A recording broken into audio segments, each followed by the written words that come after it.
खुदारा माओं को मेरा ये पैगाम दें, उनसे कहें बच्चों को सच बोलना सिखाएं। वालिद से मेरी गुजारिश है बच्चों के सामने कोई बहाना न करें, उन्हें 1% भी ये ना पता चले कि आप झूठ बोल रहे, 1% भी कोई बहानाबाजी ना सिखाना उन्हें, वरना वो तुम्हारे साथ धोखा शुरू कर देंगे। वो कॉलेज नहीं जाएंगे पर तुम्हें कहेंगे मैं गया था, वो स्कूल नहीं जाएंगे और तुम्हें कहेंगे मैं गया, तुम्हारे साथ धोखा करेंगे।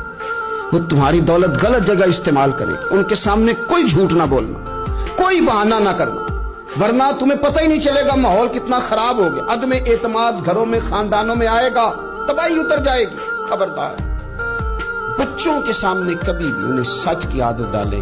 हजरत आयशा कहती है मैंने सैयदा फातिमा से बड़ा किसी को सच्चा, उसका नतीजा निकला ना कि इमाम हसन से बड़ा सच्चा कोई नहीं, इमाम हुसैन से बड़ा सच्चा कोई नहीं, सैयदा ज़ैनब से बड़ा सच्चा भी। फिर सच